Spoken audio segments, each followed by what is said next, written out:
Good day. A few days ago, in my last video discussing the China-Taiwan crisis, I spoke about how, following an admission by the Taiwanese defense minister that after 2025, Taiwan's position would become militarily unsustainable and undefendable, the Taiwanese authorities appear to be making certain steps, conciliatory steps, towards China. At least that was the impression given by a speech that the Taiwanese president, Tsai Ing-wen, delivered, in which she spoke clearly of wanting to avoid a war with Beijing. Anyway, it has only taken a few days for that impression to be dissipated by another speech that Tsai Ing-wen has made, which is this time much more defiant and which has already infuriated China and the Chinese government. Now, before I discuss this speech, I have to say something about the context in which it was given and the event that is being commemorated in China and in Taiwan at this time, and which is, in fact, the explanation, the reason for Tsai Ing-wen's speech, and also, by the way, for a previous speech given by the Chinese President Xi Jinping. Now, 2021 is the 110th anniversary year of China's 1911 revolution.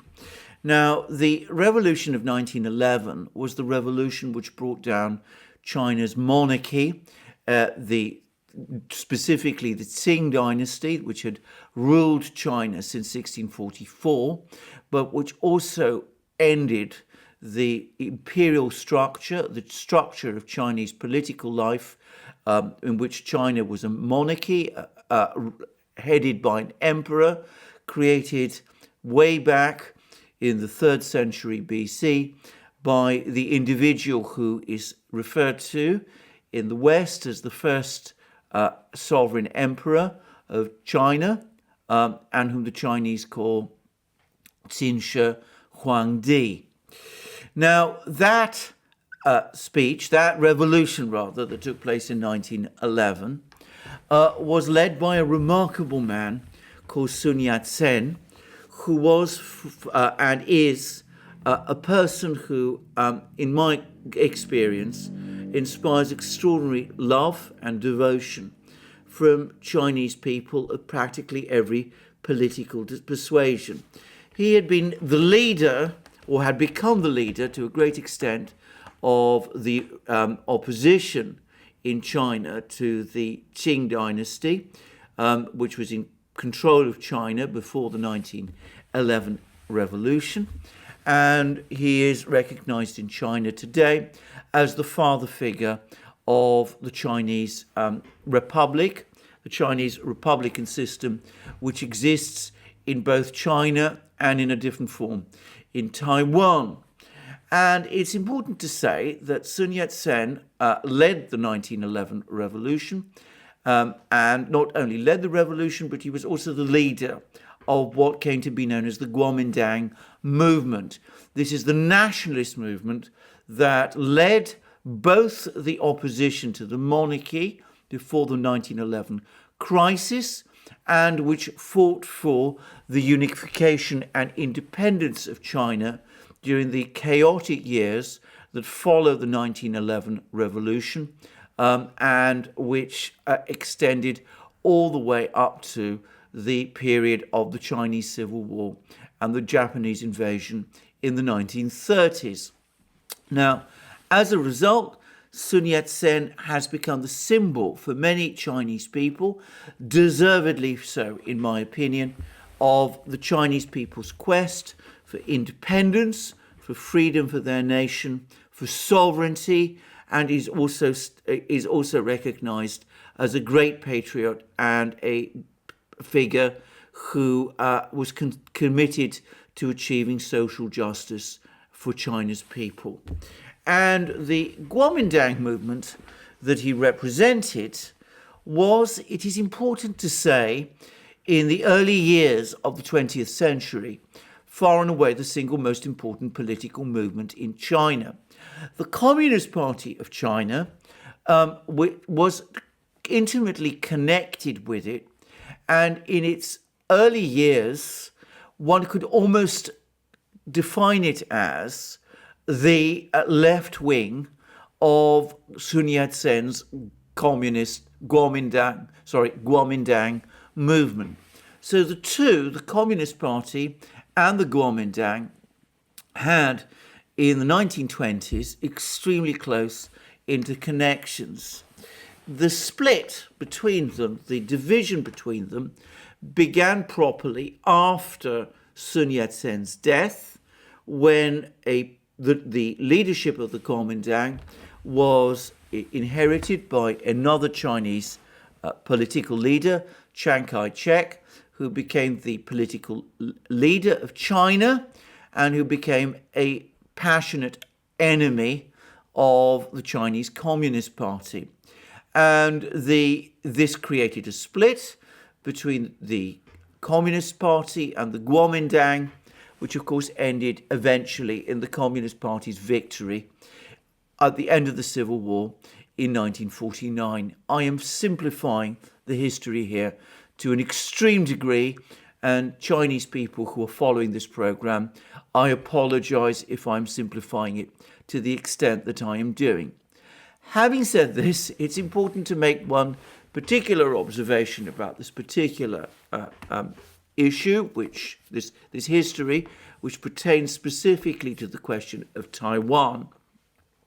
Because the reason that we have an authority in Taiwan, which is distinct from that of the government in Beijing, is that what happened in 1949, when the Chinese Communist Party, led by Mao Zedong, won the Civil War and defeated Chiang Kai-shek and the Kuomintang, was that Chiang Kai-shek and the Kuomintang movement, what was left of it, which he led, withdrew to Taiwan and established themselves in Taiwan, where they continued to insist for many decades that they were the true legitimate government of China.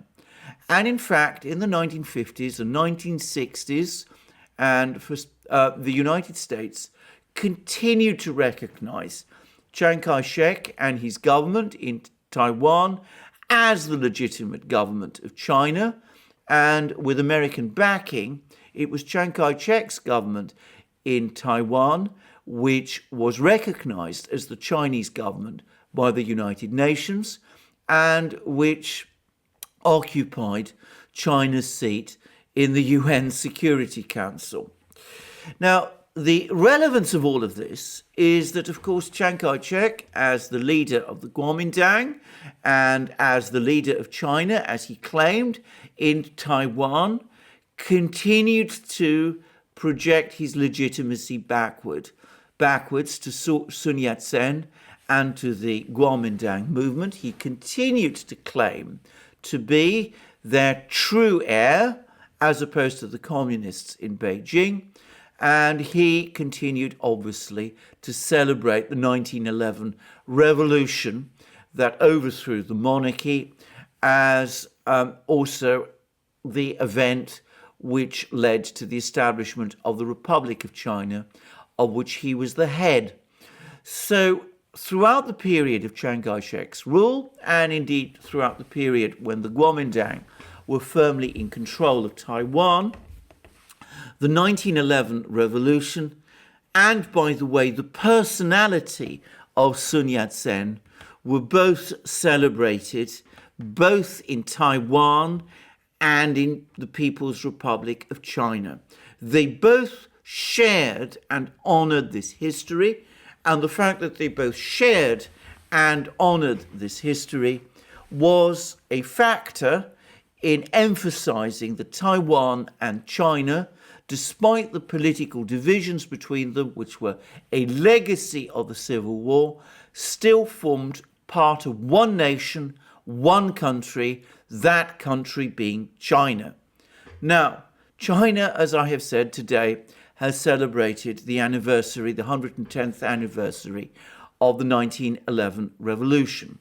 And Xi Jinping has made a speech about that in China, in Beijing, in which he has celebrated the victory of this revolution in the usual conventional terms. He's also made certain very strong points about Taiwan and about the fact that Taiwan will one day be reunited with China, the rest of China, which I discussed in my previous video. The point is that Tsai Ing-wen has also now made a speech celebrating or appearing to celebrate the 1911 revolution. But she has done so in a way that actually appears to distance Taiwan from the 1911 revolution and appears to give Taiwan a distinct history from China's. It implies, or it appears to imply, that Taiwan is in effect, in other words, an independent state. Now, I'm going to explain how this is by reading from an editorial rushed out by Global Times in response to this speech, and it reads as follows.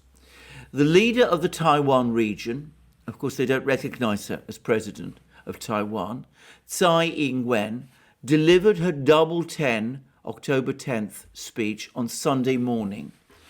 In her remarks, Tsai used inflammatory language to create an image of Taiwan as standing on democracy's first line of defense against authoritarianism. She concealed the fact that the Democratic Progressive Party administration's attempts to split China have led to constant tensions in the Taiwan Straits. What Tsai has done is a carefully choreographed performance to deceive the international community and Taiwan residents. Tsai's speech is full of the view of one country on each side. In other words, not one country, two systems, one country on each side, in effect, two different countries. Although Taiwan people celebrated the 110th anniversary of the founding of the Republic of China, Tsai emphasized 72 years without mentioning a word about the history from 1911 to 1949. So in effect, the history begins with the separation of Taiwan from the People's Republic of China in 1949. Even words like the 1911 revolution and Sun Yat-sen's name were not mentioned. And when talking about the Republic of China, that is the authority that Tsai still represents officially, and which she has inherited ultimately from Chiang Kai-shek, Tsai always added a word behind it. She kept referring to the island as the Republic of China, Taiwan. So this year, and then Global Times goes on to say, this year Tsai's remarks were even tougher than her previous ones. She threatened to strengthen Taiwan's defense capabilities to ensure that nobody can force Taiwan to take the path China has laid out for us. In other words, China is now being referred to as a separate state. She also stressed the four commitments, including that the Republic of China and the People's Republic of China should not be subordinate to each other. In the past, Tsai would use the word China along with the terms the mainland and the other side of the straits when referring to the Chinese mainland. This time, she only used China, and this shows an unprecedented arrogance. Tsai's defiance comes from what she claimed is the willingness of the island's democratic friends, such as the United States, Japan, and Australia, to stand up for us. The DPP authority believes Taiwan's value to the democratic alliance is increasing, and the US will pay more attention to the island to use it as an anti-China pawn. So what appears to have happened is that somehow, somewhere along the line, after the conciliatory words of a few days ago, after the warning from the Taiwanese defense minister that a war between China and Taiwan after 2025 will only lead to Taiwan's conquest by China, after the conciliatory words that appeared a few days ago, something has happened. Either Tsai herself has felt the urge to reassert the drive to Taiwanese independence, or perhaps the supporters in Taiwan have urged her to, because perhaps they were dismayed by what looked like the conciliatory turn, or perhaps the hardliners in Washington have urged her to. Regardless, she has now come up with an extraordinary speech, one which, as I said, the Chinese will not accept and will not tolerate, as this editorial from Global Times shows.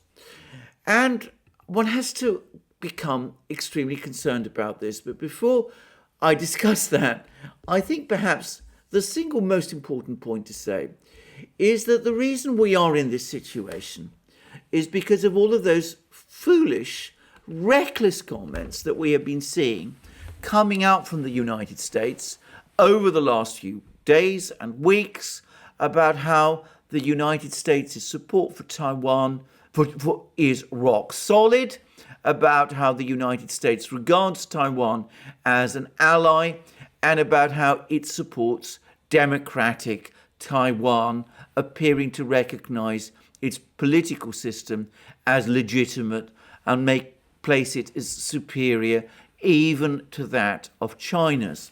And as I have said previously and before, these very unwise statements are being seized upon by people in Taiwan, in Taipei, as an indicator that Taiwan, if it pushes for secession from China, has the United States at its back, and that it will be able to do so, push for secession, and do so without suffering any consequences. Now, I think this is disastrous, but unfortunately it is something which has a long history in US foreign policy. The United States has regularly come along and given other countries, or indeed even political movements, all kinds of assurances of unstinting and unfaltering US support, only for that support to disappear when the crisis comes. One only has to think of South Vietnam, Afghanistan, all sorts of places. And it seems to me that we are in peril, in serious peril, of the same thing happening with Taiwan. Taiwan is now being encouraged by some people in the United States to think that if it ever gets into serious trouble with China, if it ever finds itself in a crisis with China, the United States will rush to its rescue. I don't think that is going to happen. For all sorts of reasons, I don't think the United States is ultimately prepared to risk a military confrontation with China over Taiwan.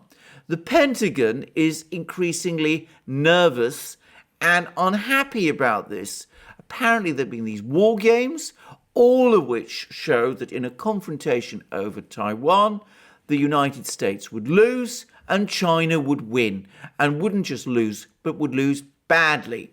And it seems to me that if we follow what the Taiwanese defense minister says, it becomes even clearer that the balance is shifting steadily, indeed rapidly, in China's favor, and that the chances of the United States intervening successfully to defend Taiwan are receding almost by the day. And that, of course, is my opinion, but I'm not a military person. But Others who have been saying the same thing. And I've discussed articles which have appeared by Lieutenant Colonel Davis in the Guardian newspaper, and other people, other commentators in the United States. But perhaps, as always, the most insightful and clearest comments about this on this topic have been made by Scott Ritter, a former US Marine Corps intelligence officer and somebody who obviously is much better informed about military matters than I am. And Scott Ritter has written an article on this precise topic, one which came out just before Tsai Ing-wen made his speech. And its title is very simple. It says the US cannot defend Taiwan and China knows it.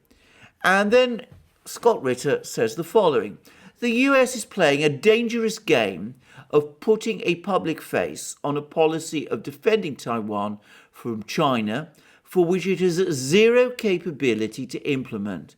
Following a recent escalation of tensions between Beijing and Taipei, Chinese President Xi Jinping vowed on Saturday to pursue reunification with Taiwan by peaceful means and warned foreign nations about meddling in the issue. For the past several years, the Air Force of the People's Republic of China has been flying sorties into Taiwan's Air Defense Identification Zone, or ADIZ, as a means of sending a signal to Taipei that China does not recognize its claims of independence, and as such, any notion of an ADIZ is null and void. These incidents, which have been escalating over the years, recently reached a crescendo. China, according to Taipei, flew 38 aircraft in 2 waves into Taiwan's ADIZ on October 1st, 39 more on October 2nd, and 16 the following day. In response, the United States spokesman Ned Price issued a statement. The United States is very concerned by the People's Republic of China's provocative military activity near Taiwan, which is destabilizing, risks miscalculations, and undermines regional peace and stability. We urge Beijing to cease its military, diplomatic, and economic pressure and coercion against Taiwan. China's Foreign Ministry spokesman Hua Chunying replied, Taiwan belongs to China and the US is in no position to make irresponsible statements. The relevant remarks by the US side seriously violate the One China principle and the stipulations of the 3 China-US joint communiques and send an extremely wrong and irresponsible signal. On October 4th, Taipei said that China sent its largest wave of aircraft yet into Taiwan's ADIZ, some 56 in total. And then these all being issues, of course, which I've discussed in previous videos, but then Scott Ritter points to President Tsai Ing-wen's first speech about Taiwan not seeking military confrontation, but being willing to do what it takes to defend its freedom and democratic way of life.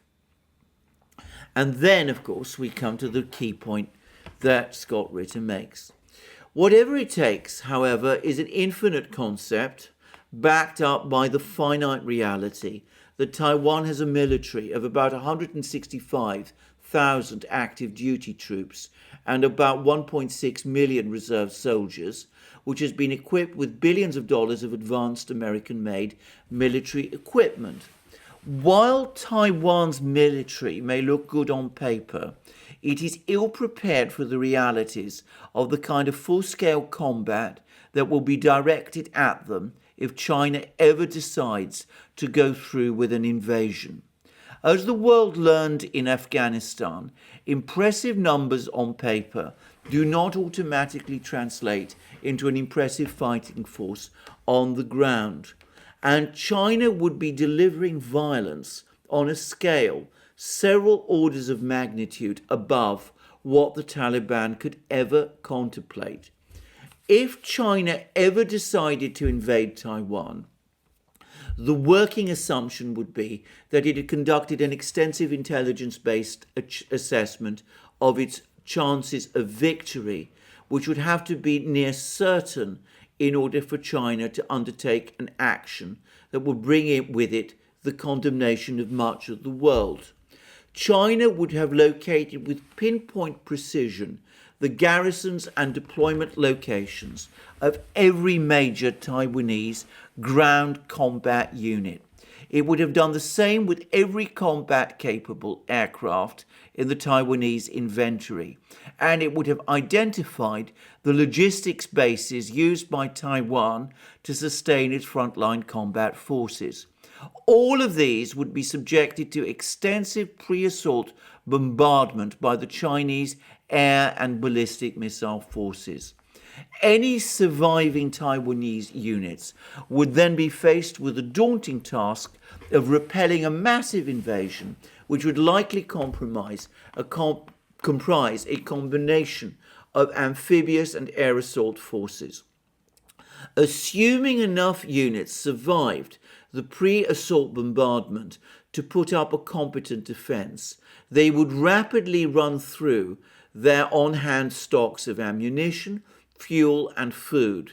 Units that were cut off from resupply would begin to surrender, and the notion of surrender would become contagious. Pockets of die-hard defenders could survive to fight on for a period, but the reality is that Taiwan would fall in less than a week. Now, is this a realistic scenario? Well, Scott Ritter, as I said, is a military person, a military intelligence officer, and I am not. I assume that he knows what he's talking about, but beyond that, it reflects very much what common sense tells us must be true. Not only does China immeasurably have far greater combat power than Taiwan can ever do, but Scott Ritter's assumption that the Chinese will know every single movement that Taiwan makes is surely true. It is inconceivable that the Chinese intelligence community has not penetrated Taiwan at practically every level and isn't fully familiar with pretty much everything that goes on in Taiwan, and where every Taiwanese unit of importance and logistical base is located. Now, I know there's been some discussion in some places about how Taiwan's geography supposedly helps it to defend itself, and people have talked about the fact that the beaches around Taiwan are overlooked by high bluffs, and that means that it'd be much more difficult to mount an amphibious invasion of Taiwan than it was to storm Omaha Beach back in 1944 in the Normandy invasion of Europe during the Second World War. I think all comparisons between what happened on D-Day in 1944 and a Chinese invasion or attack on Taiwan should be comprehensively put to one side. The two situations are not analogous. Briefly, the Chinese military would vastly more outmatch the Taiwanese military than the Allied military outmatched the German military in June 1944. We would not be talking about a struggle between two militaries that were, broadly speaking, fairly evenly matched. We would be talking about a struggle between two militaries where one military, that of China, operates with a level of resources and technological prowess that Taiwan simply cannot match, and the two are simply not comparable to each other. Moreover, it is inconceivable that the Chinese would simply launch an amphibious attack on Taiwan and would then line up their forces on the beaches so that the Taiwanese military could knock them out on those beaches from those high bluffs. Surely, undoubtedly, the Chinese, who have very sophisticated air landing forces, paratroop forces, and all the rest, would be storming across the island, occupying airports, gaining control of all the major urban locations, flooding the island with troops in multiple places, all at the same time as Taiwan was being simultaneously inundated with Chinese missiles and aircraft and bombs and rockets flying in from all conceivable directions. Scott Ritter says it would all be over within a week. He is a military man. I'm not going to quarrel with that assessment. I doubt that it can be much more than that. But then we come to perhaps the other part of what Scott Ritter has to say, because I suspect that even the most fervid supporter of Taiwanese independence in Taiwan doesn't seriously imagine that Taiwan could take China on by itself. What, as I've said, undoubtedly is driving all of these efforts or push within Taiwan for independence from China is the encouragement the Taiwanese are getting from the United States, and the belief that many Taiwanese undoubtedly have that in the event of a crisis, a military crisis, the United States would come rushing to the rescue. Well, here is what Scott Ritter has to say about that. Much has been made about the US ability to come to Taiwan's defense. While the US may have made great waves sailing its navy through the Taiwan Straits, such a maneuver would be suicidal in a time of conflict. The United States Navy would be relegated to standing by far to the east of Taiwan, out of range of China's deadly ballistic missile capability, launching aircraft which would have limited combat capability given fuel and weight limitations. The same holds true for the US Air Force. The fact is, any aircraft from the United States dispatched to defend Taiwan from a Chinese invasion would be rapidly treated with no replacements available in a time frame that could change the course of the battle on the ground in Taiwan. The best the United States could hope to do when it comes to defending Taiwan would be to modify existing war plans for the reinforcement of South Korea. This war plan, known as Op Plan 5027, has a subsection known as a time-phased deployment list, which has identified the forces and equipment necessary to reinforce South Korea in time of war. At one time, the TPFDL had earmarked 690,000 troops, 160 Navy ships, and 1,600 aircraft for deployment from the US to South Korea within 90 days of a war breaking out on the Korean peninsula. Two things come to mind. By the time the US cavalry was ready to arrive in Taiwan, they would be about 83 days too late. More importantly, China would have consolidated its hold on Taiwan, making any US effort to retake it suicidal. Our Plan 5027 envisions US forces flowing into South Korean ports that are controlled by the South Korean government. It is not an amphibious assault plan, and any effort to transform it into one would fail. I'm going to say straight away that any attempt again to use the South Korea-North Korea conflict as providing any sort of template for what might happen between China and Taiwan is utterly and completely wrong. First of all, there is no conceivable comparison between the kind of challenge that China poses to Taiwan and the kind of challenge North Korea, in conventional military terms, poses to South Korea. As I said, China comprehensively outmatches Taiwan to an overwhelming degree. If we're talking about the two Koreas, the conventional military balance between the two Koreas is in South Korea's favor.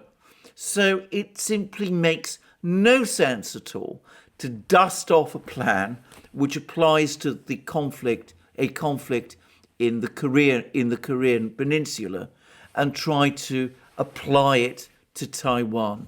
And though Scott Ritter is absolutely rightly correct in saying that any attempt to do so would fail, the whole idea, to my mind, is so fanciful, indeed so utterly fantastic, that I cannot imagine any US military official adopting it. And this is what Scott Ritter then has to say. This is the reality-based state of play today when it comes to the defense of Taiwan by the US. The only alteration that could be made would be for the United States to use nuclear weapons in defense of Taiwan. This, of course, would trigger a general nuclear war with China, and the US is not prepared to commit national suicide for a nation it doesn't even have a formal defense pact with. Ned Price might want to keep all of this in mind the next time he approaches the microphone to speak about defending Taiwan. He and the rest of the United States government are writing checks with their mouths neither Taiwan nor the US military can cash. A better course of action would be to work with China and Taiwan toward the goal of peaceful unification, which preserves intact the democratic system of government that exists in Taiwan. Now, I would add that Scott Ritter is absolutely right. As I said, the idea of the United States either defending Taiwan or coming to Taiwan's rescue is a fantastic one, and it should be put aside entirely. If the United States were to engage itself in a conventional war over Taiwan, it would lose, and the idea of the United States going nuclear to defend Taiwan is, to say it straightforwardly, utter lunacy. The other possibility, which I notice some people have mentioned on the threads, is that Taiwan itself develops its own nuclear deterrent capability. I think that that is also completely unrealistic for the following reasons. Firstly, doing such a thing would, of course, destroy what's left of the Nuclear Non-Proliferation Treaty. And that would be very difficult, I think, for the United States, because it is the United States which is the primary beneficiary of the Nuclear Non-Proliferation Treaty. So one could see how taking such a step would actually put the United States in a worse position overall. But regardless and beyond that, a nuclear defense capability cannot be acquired overnight. Long before Taiwan either developed nuclear weapons by itself or received them from the United States and trained itself to the point where it could use them, the Chinese would have got wind of it.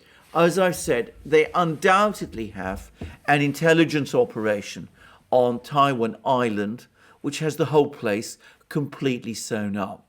The moment the Chinese gained knowledge that nuclear weapons were either being developed or were being sent to the island, they would act, and they would act militarily. And at that point, all the things that Scott Ritter has talked about in this article would come into effect. I would add that if it ever came out that Taiwan was trying to acquire nuclear weapons, then a lot of the opposition around the world to a Chinese military action against Taiwan would probably melt away. But that's another story. I'm going to discuss that later in a different program if that topic ever comes up again. Regardless, The key takeaway from all of this is that Taiwan is undefendable. Taiwanese defense minister has said it. Scott Ritter has provided some of the details. And the United States cannot defend it. The Pentagon has found out as much from its war games. And again, Scott Ritter has provided many of the details, as have other people like Lieutenant Colonel Davis in that article in The Guardian, which I discussed in an earlier video. So why are we even talking about these foolish and reckless possibilities? Why are we even discussing the whole project of a war on the Taiwan Straits, which would be a disaster for Taiwan and a disaster for the United States? Why are we contemplating Taiwan's secession from China when all of that would do would be to precipitate a war which we would lose? I cannot understand the logic of any of this. It makes absolutely no sense to me at all. But we see the danger of all this rhetoric from Washington, those statements that Ned Price, and by the way, Tony Blinken and others, including various people in Congress and in the American media, the danger of all those statements that they are making.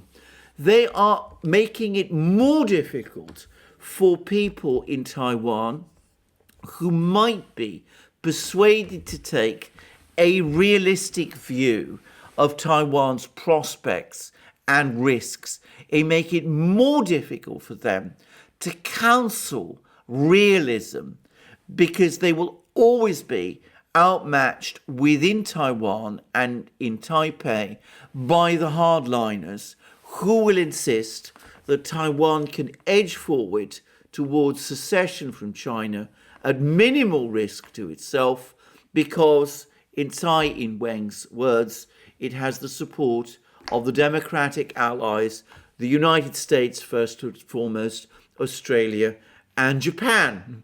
And that is the danger of making these reckless statements of, as Scott Ritter so elegantly puts it, writing checks with one's mouth, which the Taiwanese and the US military cannot cash. So, what is the alternative? Well, as I said, I've spoken about this many times. Scott Ritter talks about the United States working to try and persuade China and Taiwan to peacefully reunify in a way that preserves intact the democratic system of government which exists in Taiwan. Personally, I don't think the United States needs to go that far.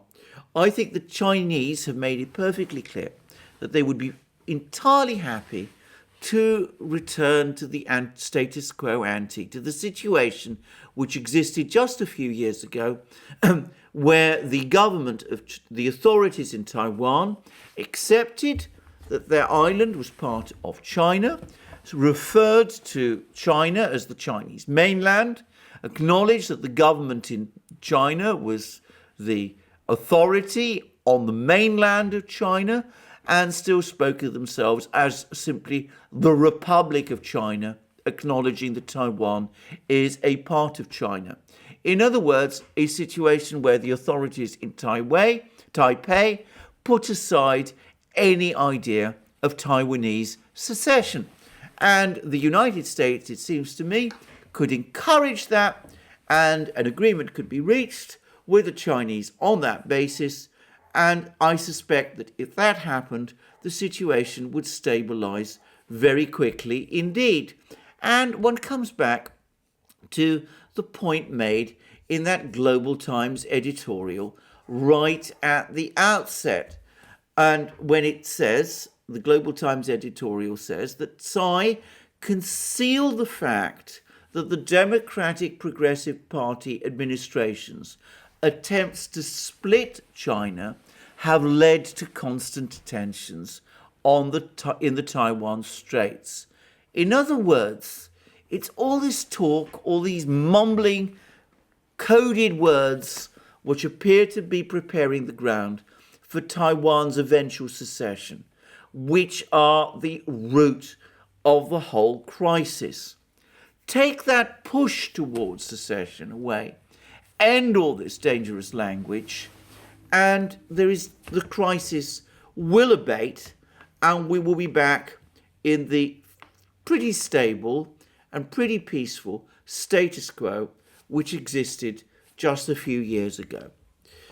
Will that happen? Well, we have seen how difficult it is to actually de-escalate this problem because, as I said just a few days ago, it did look as if Tsai Ing-wen, following the entirely realistic comments of her defense minister, was looking for some way to for some sort of ramping down of the tensions, and was talking in a more conciliatory terms towards Beijing. But clearly that has not lasted, either, as I said, because of visceral feelings on Tsai Ing-wen's own part, or perhaps because she's under pressure from her more militant supporters within the Democratic Progressive Party in Taiwan itself, or whether because she's being encouraged by hardline elements within the United States, which do not want to see any sort of concession towards China, and who do not want to see the kind of geopolitical ceasefire, the stalemate that the Chinese are talking about. Well, regardless, if we are in that situation, if every step forward results in 2 steps back, if every move towards some kind of understanding with Beijing on the Taiwan issue is rapidly and completely reversed, if we continue to see more rhetoric like this from the State Department, from Ned Price, from Tony Blinken, and from the others, and obviously if we have more speeches of this kind from Tsai Ing-wen, then I'm going to say it frankly, sooner or later, that war in the Taiwan Straits, in Taiwan itself, will become inevitable.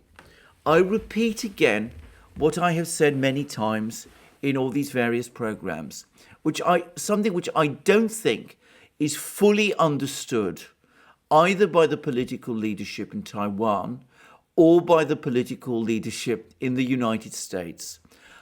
The Chinese regard this as an existential issue. They will not compromise, they will not back down if they sense that Taiwan is really intent on seceding. They will act, and if that means a war, they've made it absolutely clear that they will face the consequences of that, and they will go through with it. I think that this is not well understood in the West. It doesn't seem as if it is fully understood in Taipei, and I'm afraid at that point war becomes inevitable. I'm going to finish this program by addressing also people in Taiwan. I hope some of them are listening. I'm just going to make a point here. A couple of years ago, last few years, there were, as we know, very large protests underway in Hong Kong.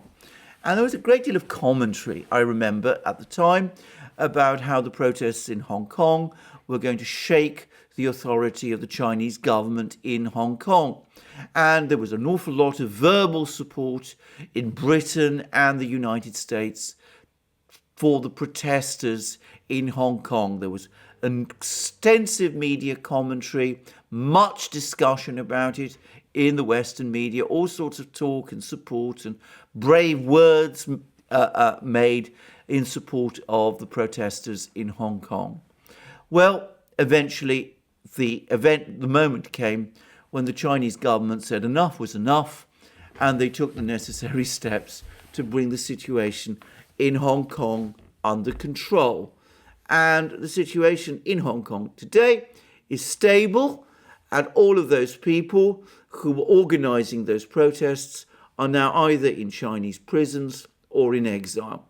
And that, I think, is perhaps something that some people in Taiwan, at least in the leadership circles, need to understand. All these brave words that we're hearing coming from the West, coming from Washington, coming to some extent also from other places, from London and Lithuania and places like that, in a crisis with China, may mean very little indeed. It's better that the people in Taiwan understand that now than understand it when they find themselves inside a Chinese prison with their island occupied by the Chinese army and with the people abandoned by the West to their fate. I hope that day never comes. Still time to turn it round. But provocative speeches, unwise speeches, like the one that Tsai Ing-wen has just given, don't give one much comfort or support to believe that. Well, thank you very much for joining me for this program today. I look forward to you joining me in future programs on this channel and on our main channel, the Duran, where I do programs with my colleague and friend, Alex Christoforou. By the way, and just to remind you, Alex has his own channel. You can also look that up. Links under this video. Please also remember to check us out on our other platforms. You will find us on, above all, on Locals, which is a marvelous platform where we have a thriving community, where we're publishing exclusive content, and where, if you want to become an active member, you can also publish content yourself and comment and indeed engage with us, Alex and me, on various issues. And you'll find the links to Locals under this video too.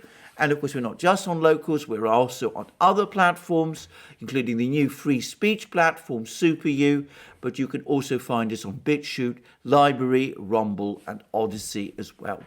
And of course, if you want to support us, you can support us via Patreon and Subscribestar, and you can also support us by coming to our shop, buying the amazing things that you will find there, our magic mugs, our hats, our sweatshirts, our hoodies, our t-shirts, and all the rest.